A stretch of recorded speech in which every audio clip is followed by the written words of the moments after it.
A gruesome injury in Major League Baseball last night has sparked a debate online. Let's weigh in.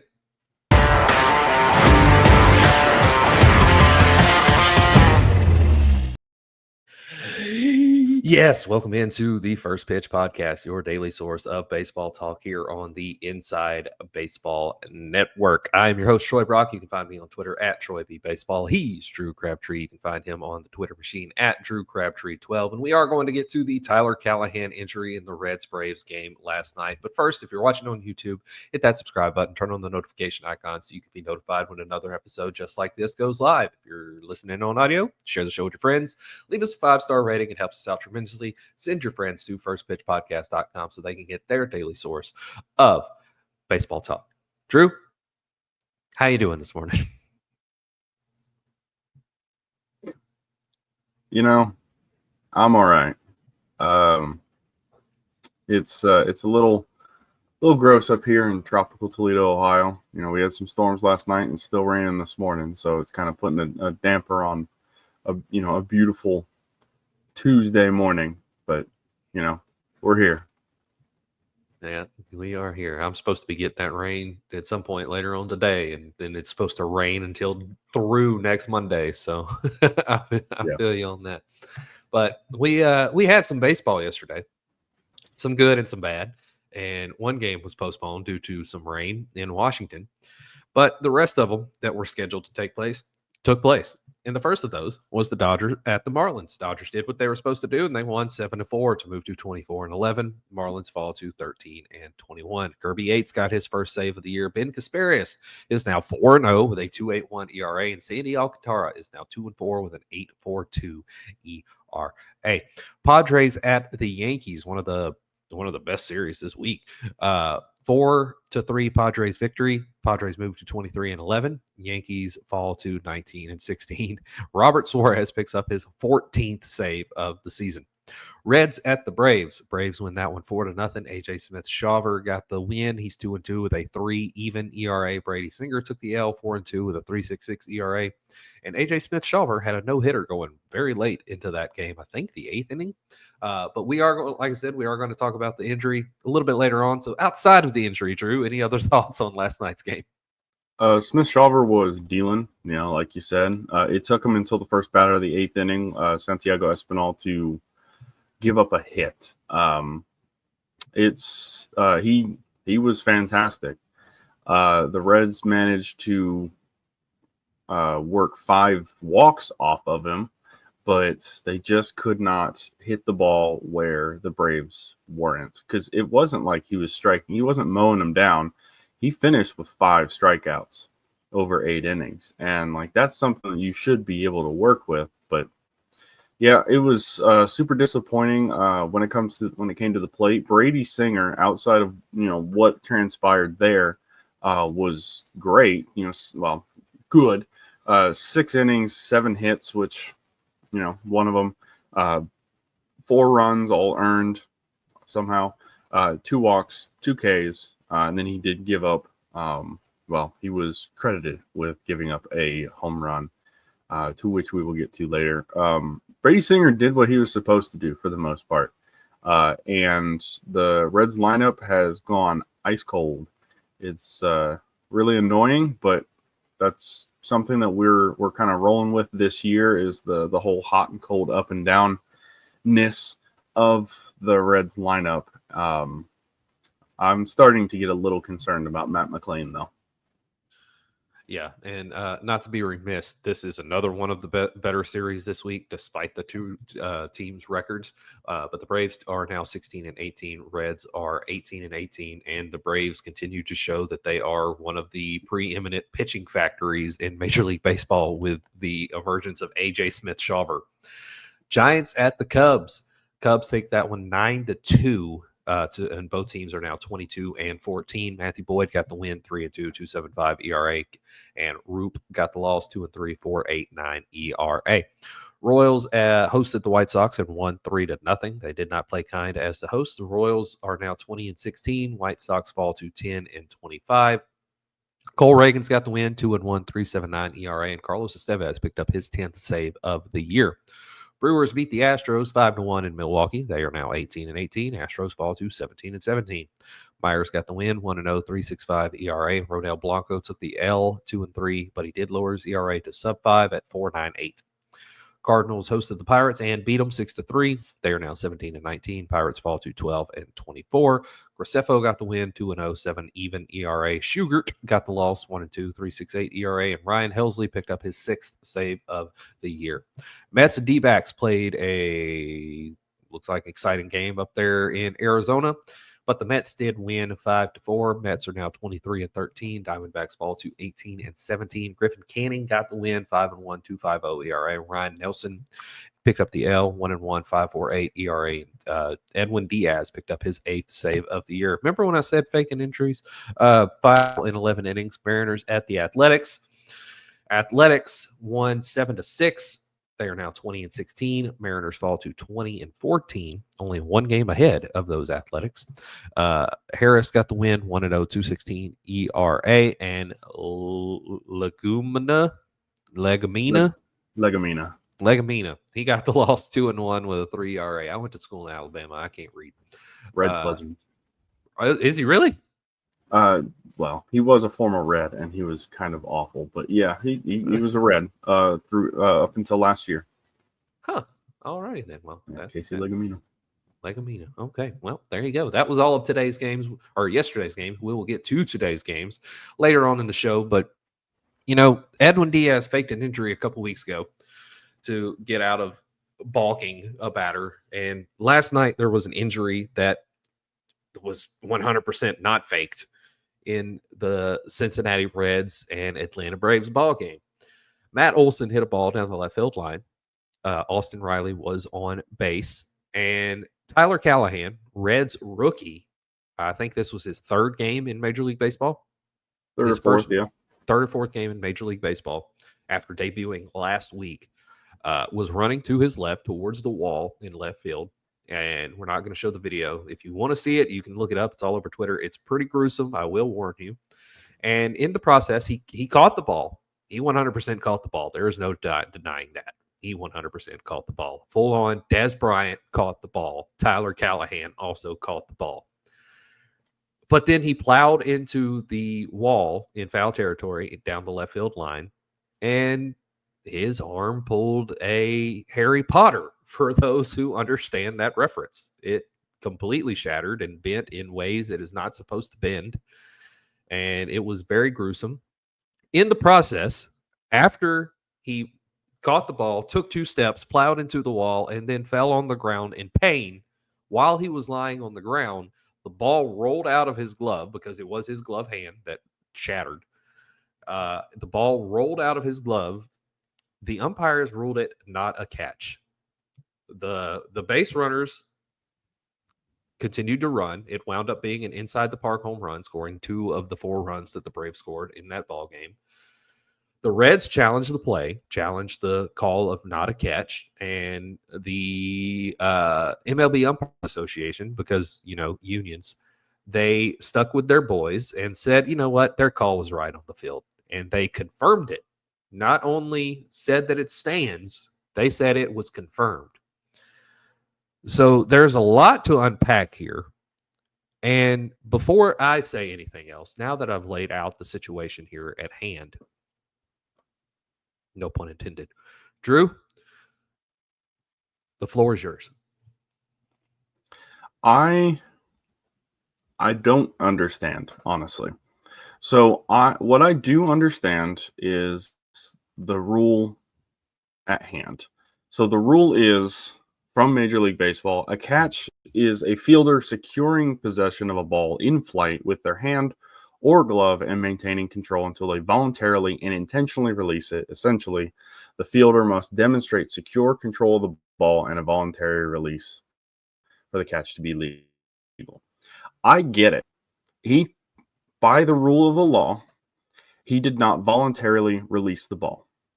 I don't think that he had much of a choice because there were no ligaments left in his forearm. Saying he pulled a Harry Potter is about as apt as it gets, because if you've seen Harry Potter and the Chamber of Secrets, Harry injures his hand playing Quidditch, and then the moron professor literally removes his bones, and it bends all the way back. When Callihan hit the wall, it literally hit and bent at a 90-degree angle.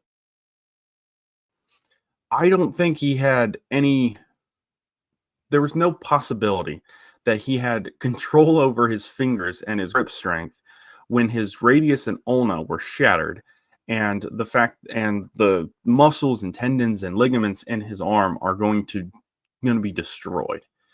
I understand the rule. It's stupid. It is an incredibly dumb rule when it comes to injuries.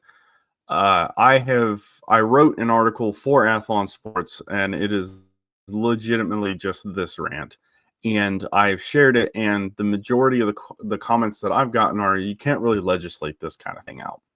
I fully disagree, because if a guy catches it, smacks into a wall, obliterates his arm, and is on the ground writhing in pain, yelling in a way that you can hear it on the broadcast, I don't think that he's faking it to preserve a ground rule double.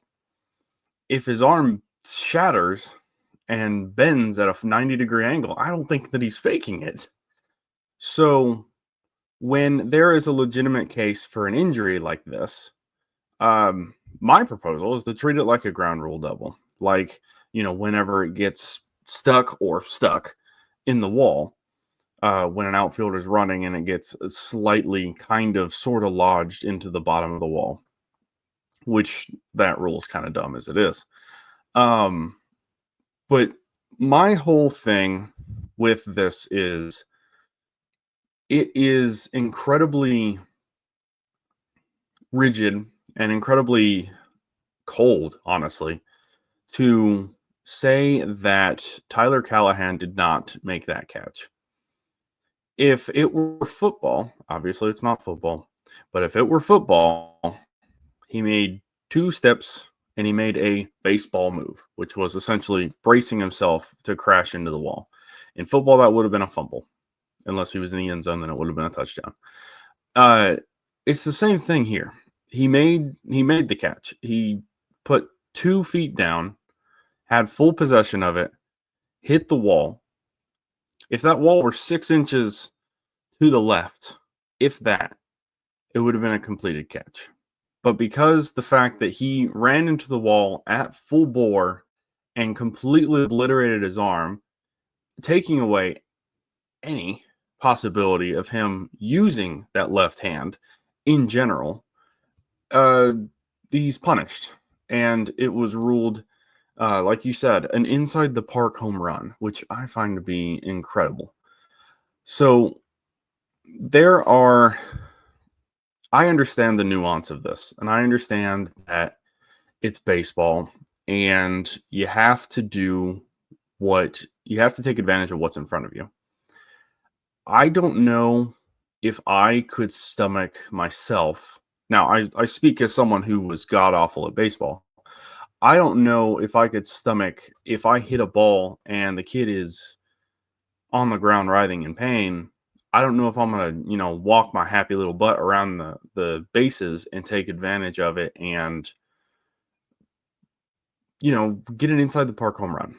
I'm not fully blaming Matt Olson for taking advantage of it, because probably to him it was, he is just what you have to do. And in baseball, that's kind of what it is. You have to do what you have to do. Runs usually are at a premium and so on. But like you said last week or a couple weeks ago with the Edwin Diaz thing, and then also with the pitch calm thing, pitchers act like they're hurt, or they act like their pitch calm is messed up to avoid a balk or avoid a pitch clock violation. I'm willing to go out on a limb and say that Tyler Callihan was not faking shattering his arm to prevent Matt Olson from his home run. So my whole thing is, maybe this game has been around for a while. Maybe let's have a tiny bit of humanity when it comes to these kind of things. because it's a once or twice a year kind of thing where an outfielder crashes into the wall, gets hurt, and then we have this whole thing. Lindsey Crosby, former host, great writer and podcaster, and he put out his own, post game on his Substack, and he put it perfectly from a Braves perspective as well. And he said that, the Braves were on the opposite end of this 4 years ago when Ronald Acuna tore his ACL and Jazz Chisholm took advantage of it for an inside the park home run. It's just one of those things where you got to think about the player, because Tyler Callihan, this is who he is. He's the kind of guy that sells out. He puts his body on the line and he sells out. And his injury report throughout his career is a testament to that. In 2021, he laid out to make a play, tore up his elbow, didn't figure it out until he threw the ball back in, and there was a pop. He had to get Tommy John as a fielder. The following year, he was healthy, driving back, got into a car accident, tore something in his thumb, set him down for a couple of months. Last year, on 2 different occasions, he got hurt because he's, trying to make a play. Early on in the year, busts his finger trying to make a bunt.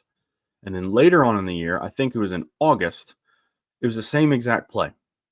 He's running to his right to make a play down the left field line, catches it, runs into the wall, hurts his hand.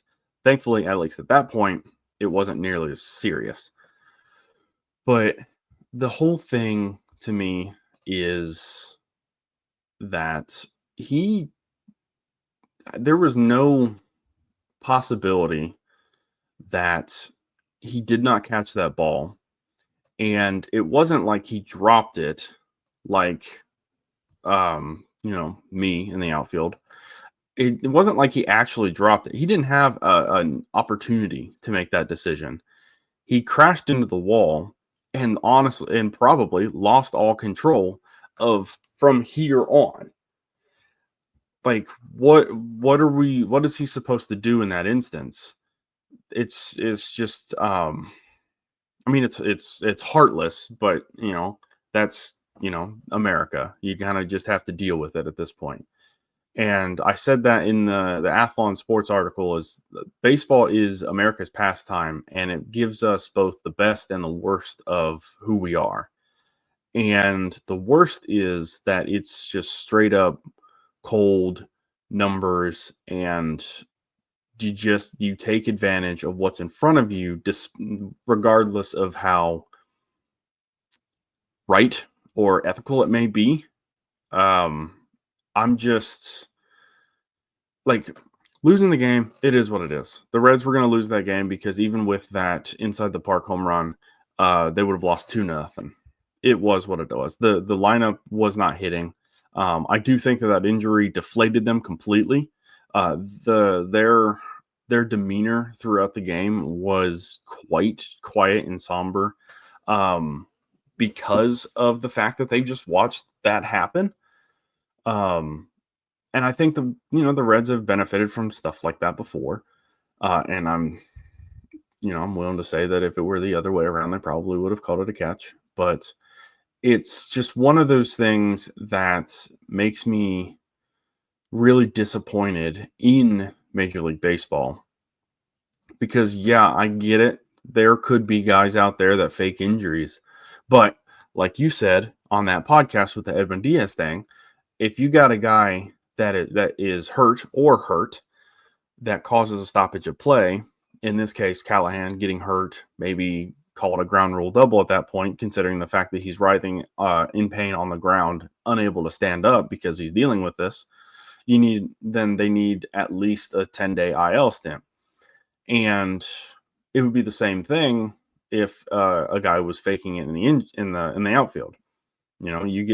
You stop play, you have to get taken out the game, you got to go on IL. And It's just honestly, it's just super disappointing that this is the way that it played out. It's super disappointing for Tyler because he finally got up to the major league level. His wife is 2 or 3 weeks away from giving birth. Legitimately, they said on the broadcast, not yesterday, but on Sunday, because they're still in Cincinnati, that they have an OBGYN in Louisville, just in case he gets sent down. They have an OBGYN in Cincinnati, and they have plans for if she goes into labor at any point while he's up with the big league club. It's just, I don't know. The whole thing just pisses me off. Not because it was a Reds player. I mean, obviously there's the emotional part of it because I am emotionally attached to my favorite teams for better or for worse. But it's just the fact that his arm, and you can see it on the broadcast. Like the broadcast, literally, John Sadak said, "We're going to show you the replay. If you can't handle these things, look away, and we will tell you when it's over." You could hear on the broadcast when they showed the replay on the big screen in Truist Park when the fans reacted. Like he was wearing a red wrap right here. I don't know if it's just like a hold it in place, if it's a baseball players are weird and they have like tendencies. I'm not 100% sure, but it made it incredibly obvious that his arm was like that when it hit.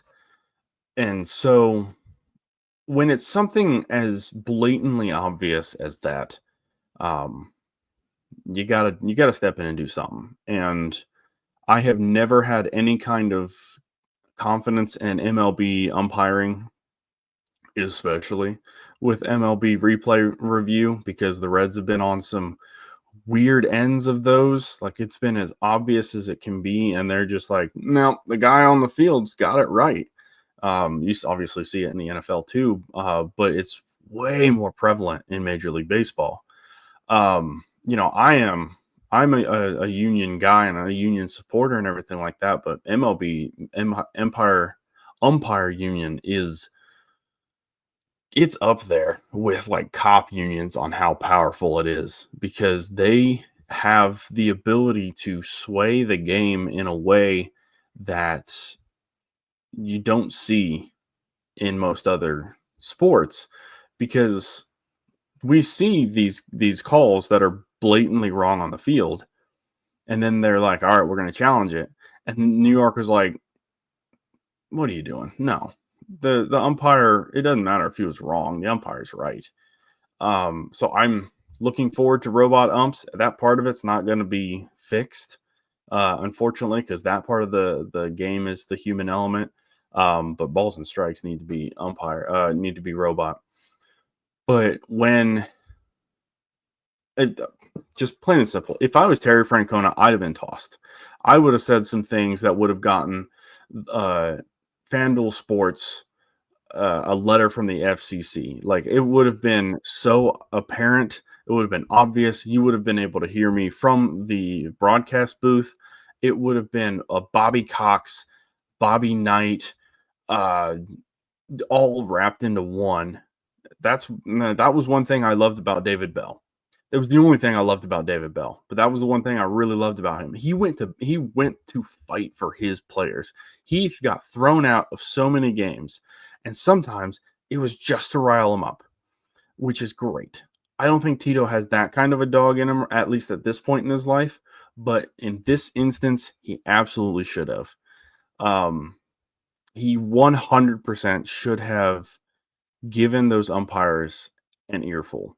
I don't care what Major League Baseball says when it comes to that rule. I don't, because it was 2 catches and then loss of control of his arm. There's no ifs, ands, or buts about whether or not it was legitimate.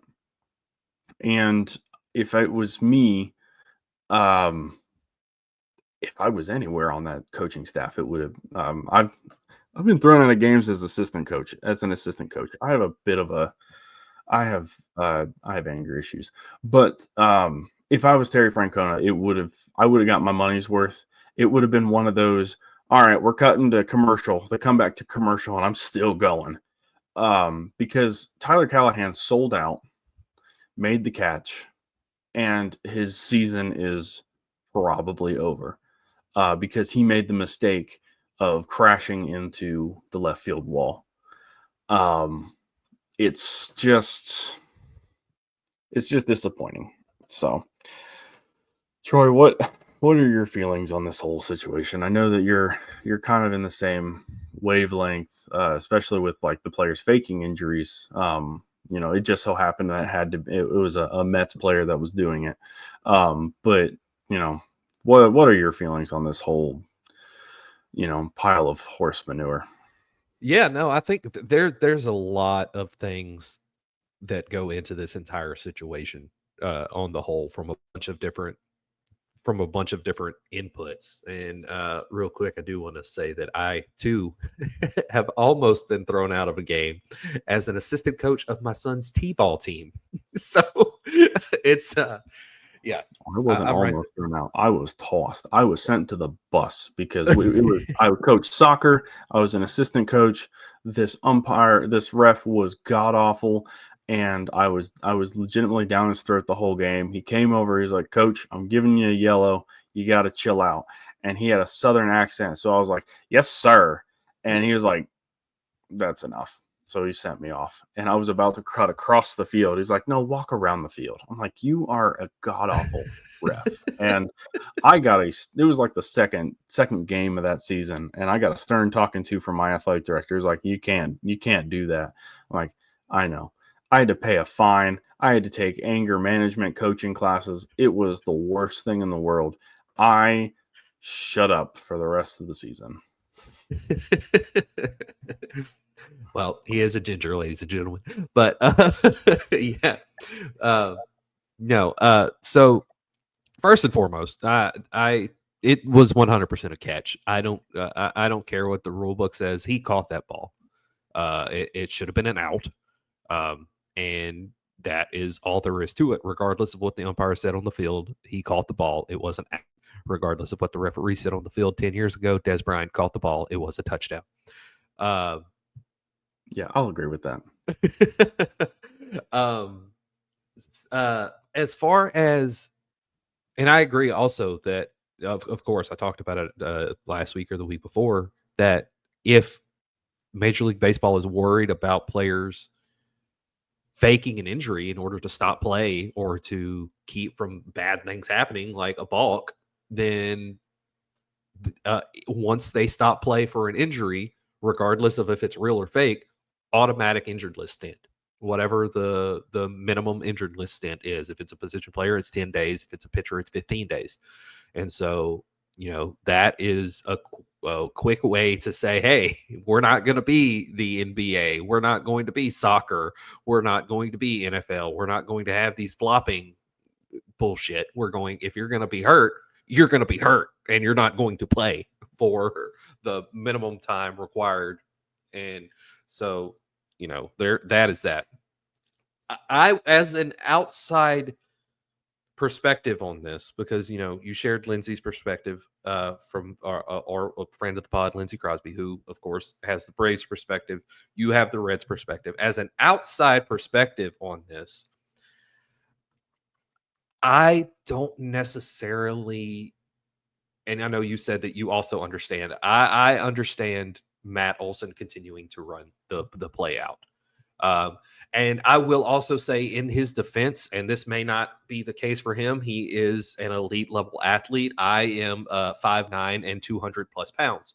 Whenever I play sports, if it were me that would have hit that ball as I'm running the bases, I go into tunnel vision mode and I hear and see nothing. Of course, I hear nothing anyway. I wear hearing aids outside of the podcast, but that's beside the point.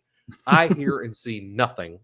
So he may not have even known that, even though Tyler Callihan was like audibly in a lot of pain, if he goes into tunnel vision like I do, then he may not have known that Tyler Callihan was hurt at the time. So I will give him the benefit of the doubt on that. Yeah. But no, I think pretty much everything. I think I pretty much agree with everything you said. I think everything you said is pretty much spot on. They need to. There's a lot of changes that need to be made as far as that. As far as a situation like that goes, and also like you said, it does not happen that often where a player gets hurt and then the play continues on. I don't remember it happening except the most recent before last night was the Ronald Acuna Jr. one that I remember. I'm sure there might have been others, but that's the most recent one that I can remember. Is the Ronald Acuna Jr. one with Jazz Suck-Ass Chisholm. But there's just so much that goes into it, and umpiring needs to be better. I don't know how in any world that's not a catch, like that's not an out. that he caught the ball and took 2 steps, and as you said, made a baseball move, which not only is he following the letter of the law in Major League Baseball by just catching the ball, but he's also following the letter of the law in another sport by adhering to their dumbass rules that make no sense and they don't even understand. And so it's not a good situation any way you look at it. It's terrible for Tyler Callihan. As you said, his season is probably over, which really sucks because, as we pointed out at the beginning of this was his first week in Major League Baseball. He made his Major League debut last week. And, it kind of gets to a point now where with his injury history, especially with the one last night, maybe they have to sit him down whenever he comes back and say, hey, you got to chill out, man.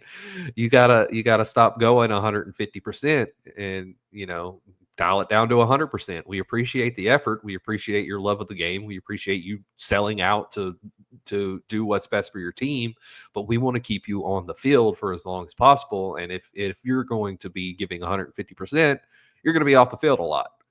So, and I'm not trying to put any blame on this on Tyler Callihan. So I do want to make that clear. There are other players in Major League Baseball who need to have that same talking to. Mike Trout is one of them, yes. But it's just it's just so early in his career. We don't know what he's going to be, and we're still not going to know what he's going to be at the Major League level until next year, maybe, because of this injury now. And it sucks all around, and it's just not a good situation. But let us know, sound off in the comments what your thoughts on this situation are, where you stand on things, the rules, whether or not it was a catch, whether or not Matt Olson should have continued running or should have stopped. If you think he knew that Tyler Callihan was injured, I know Austin Riley knew he was injured because he stopped, turned around, and then walked backwards over home plate because he was looking in the outfield. It's a bad situation all around. Before we get to today's games, Drew, any final thoughts on all of this? These kind of the plays are why I have been vehemently against putting Elly De La Cruz in the outfield, because that is a guy who knows he can cover the entire field. It doesn't matter where the ball is flying. If he's in center field, he's going to catch that baseball. He makes those plays at shortstop now, my buddy. And, he's had a couple of near misses. I'm not putting Elly De La Cruz in the outfield because he cannot turn that off. And he's way too valuable to shatter an arm like that. Growing up, outside of Ken Griffey Jr., who was another player that would always give what he can. He's got that, infamous running into the outfield wall, catching the ball and shattering his wrist when he was with Seattle moment. I loved Ken Griffey Jr., but another Red that I loved growing up was Ryan Freel. Now, if you're an outsider looking in, who is Ryan Freel? He's this scrawny little dude that gave his all he was never, fantasy baseball relevant. He was never an all-star. He was never a guy that was going to be in the contention for a face of the Cincinnati Reds. A guy that could have been was Adam Dunn, and he was way ahead of his time. But that's a discussion for another day. But Ryan Friel, I loved because he gave 200% on every play. He had his own number of incredible plays, and I think that like his final game or one of his final moments was him laying out full on Superman style back toward the wall to catch it over his shoulder, and he crashed into the wall, and it was a serious injury. I love baseball players when they give their all. That's the best part about baseball. This is a children's game that you are getting to play for millions upon millions of dollars, and you're going to Anthony Rendon it and not play? I don't get it. So I respect the absolute hell out of any MLB player that gives their all, especially when they're worth as much as they are, when they can hot dog it. There's 162 games. You can take a playoff, and they don't. So my final thought is good on Tyler Callihan for selling out for his team, because at that point it was 2-0. The game was still within reach. Sure, the Reds didn't have a hit at that point, but it was the third inning. It was the bottom of the third. There was a lot of baseball left. I will forever respect Tyler Callihan in that 32 jersey.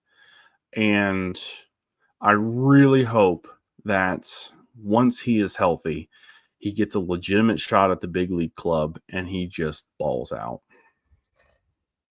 Yeah, 100%. Yeah, for sure. And not to change the subject, but before we get into today's games, I have to bring this up because we're talking about catches, and you talked about a Superman catch going away from home plate. Can we talk about real quick how Willie Mays' catch is not the best catch in the history of baseball? Oh, that might be its own podcast. I mean, it was a hell of a play. I think the throw back in was probably another part of it, but you were going to anger some boomers out there. we may have to. Yeah, I think you're right. I think we need to spend a podcast on that one day. I think that is a prime off-season podcast that we can really dive into because there have been a number of awesome catches, and I will not confirm or deny my feelings on that catch because it is legendary. But I think you might be right. Anyway, here's me talking about that catch on that podcast here in the future. I'm a hater, man. I don't think you want to ask me that. I am a hater, so I'm gonna just leave it at that. Yeah, no, we're definitely going to have to talk about that one day. But today, we'll just go ahead and talk about the big games that we do have today. And 16 of them, thanks to a doubleheader from yesterday's Guardians-Nationals game being rained out. Also, good God, Drew, I saw something. I'm going to talk to you about that offline once we get through recording, because we may have to talk. You may have a field day with this on a podcast. 6:40 p.m. Eastern, Dodgers at the Marlins, Tony Gonsolin at Cal Quantrill. Dodgers look to move to 25-11. Marlins look to move to 14-21. 5 minutes later, 6:45 p.m. Eastern, Rangers at the Red Sox. Nathan Eovaldi at Lucas Giolito. Rangers look to move to 18-18. Red Sox look to move to 19-18. 20 minutes later, 7:05 p.m. Eastern, Phillies at the Rays. Zach Wheeler at Drew or Cole Rasmussen. I don't know which one that is. One of the Rasmussens. Phillies look to move to 20-15. Rays look to move to. Sorry? It's Drew. It's Drew. Oh, look, Drew. And Rays look to move to 17-18. Also at 7:05 p.m. Eastern, Padres at the Yankees. Michael King at Clark Schmidt. Padres look to move to 24-11. Yankees look to move to 20-16. 10 minutes later, 7:15 p.m. Eastern, Cincinnati Reds at Atlanta Barbs. Reds look to move to 19-18. Braves look to move to 17-18. Andrew Abbott at Chris Sale. Thoughts on today's game, Drusif? Got a lefty-lefty matchup on the mound. That'll be fun. Andrew Abbott has been great since coming back. Chris Sale has not been, but he is left-handed. So don't be surprised if he has another great game against the Reds. They just cannot hit left-handed pitching for some reason. They got to get going. They have to get something going, dropping back to 500. They have, a somewhat more difficult stretch here between now and the All-Star game that they really need to get something going if they want to at least keep in stride with the Cubs. So I am looking for Andrew Abbott to have a good game. I always love these matchups with the Braves. I don't know why, because I'm not old enough to remember those classic playoff matchups between the Reds and the Braves. That has my high school physics teacher literally up in arms about that team. But Chris Sale has been not Chris Sale this season, and I'd like that to continue, please. Yeah, it's going to be a good one up there. The battle of the lefties, two good pitchers on the mound, and like I said, that's one of the, regardless of the record, that's one of the better series this week. And there's a lot of good series this week. 7:40 p.m. Eastern, Giants at the Cubs. Giants, both teams look to move to 23-14. Justin Verlander at Colin Ray. Also at 7:40 p.m. Eastern, Orioles at the Twins. Orioles look to move to 14-20. Twins look to move to 16-20. Cade Povich at Pablo Lopez. Also at 7:40 p.m. Eastern, Chicago White Sox at Kansas City Royals. White Sox look to move to 11-25. Royals look to move to 21-16. Sean Burke for the Sox. Seth Lugo for the Royals. Also at 7:40 p.m. Eastern, Astros at the Brewers. Astros look to move to 18-17. Brewers look to move to 19-18. Hayden Wesneski on the mound for Houston. Patrick on the mound for Milwaukee. 5 minutes later, 7:45 p.m. Eastern, Pirates at the Cardinals. Pirates look to move to 13-24. Cardinals look to move to 18-19. It is Paul Skeens Day versus Matthew Liberatore. 55 minutes later, 8:40 p.m. Eastern, Tigers at the Rockies. Tigers look to move to 23-13. Rockies look to move to 7-28. They are the only team left with fewer, not less, fewer than 10 wins. Jackson Jobe on the mound for the Tigers. Chase Dollander on the mound for the Rockies. 58 minutes later, 9:38 p.m. Eastern, Blue Jays at the Angels. Blue Jays look to move to 17-18. Angels look to move to 14-20. TBD for the Blue Jays, Tyler Anderson for the Angels. 2 minutes later, 9:40 p.m. Eastern, Mets at the Diamondbacks. Mets look to move to 24-14. Diamondbacks look to move to 19-17. David Peterson at Zach Gallen. 25 minutes later, 10:05 p.m. Eastern, Mariners at the Athletics. Mariners look to move to 21-14. Athletics look to move to, 21-16. Hancock at Springs.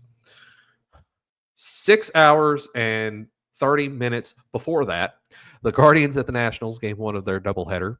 LL Ortiz on the mound for the Guardians. Jake Irvin on the mound for the Nationals. Guardians look to move to 21-14. Nationals look to move to 17-19. And immediately following that game two of the doubleheader, Guardians at Nationals. Still Ben Lively at Lord. Any final thoughts on today's games, Joseph? I thought you were going to say Blake Lively for a second. It is Paul Skeens Day, and right now Paul Skeens is the betting favorite to be the NL Cy Young. He hasn't. Obviously, last year he kind of took everybody by storm, and Paul Skeens is still a very, very good thrower of baseballs. But obviously 3-3 throw-out pitcher records because they're dumb. He hasn't quite been what we expect to this point. He's been great, but he hasn't been, that elite level guy. And I think that the Cardinals should be a good opportunity for him to really get back and going, because he is, he's leading the NL Cy Young odds. Hunter Green's third. And at this point, there's a really good possibility that the NL Central could have the top two vote getters at the Cy Young. Obviously, the guy out in San Diego, whose name continues to escape me, is doing incredibly well as well. Nick but Pivetta. Pivetta is the name that I was looking for, and he's number 2. So I would like to see, obviously I like to see the Cardinals lose, but I would like to see Paul Skeens get back to Paul Skeens things, and the Pirates lose 1-0. Where? Yes. Where is? Do you have it pulled up, or are you just doing that off of memory? That was off memory, based Okay. on what the Locked On Reds guys was saying yesterday when Gotcha. they were previewing this series, because Hunter Green should be on the mound, I think tomorrow or Thursday. Nice. Okay, I was just going to ask where Yamamoto was in those odds, but He was up there. I'm surprised he's not in the Wait, top no, he three. was 2, not Nick Pivetta. Yamamoto was 2. Sorry. Okay. But still. Hunter Green deserves better. He does. For one. For two, Nick Paul Pivetta. Skeens. Nick Pivetta, former Phillies legend. Paul Skeens deserves better. Yes, Paul Skeens deserves better. Right now, with what we have seen to this point in the season, if my choices to put $1 million on were Paul Skeens or the field, I'm taking the field. Oh, yeah. But that's just me. Let us know in the comments. Do you think Paul Skeens is going to win the National League Cy Young? Sound off. And if you're watching on YouTube, hit that subscribe button, turn on the notification icon so you'll be notified when another episode just like this goes live. If you're listening on audio, leave us a 5-star rating, share the show with your friends, send them to firstpitchpodcast.com so they can get their daily source of baseball talk. And until our next day of baseball talk, which is tomorrow, this has been First Pitch.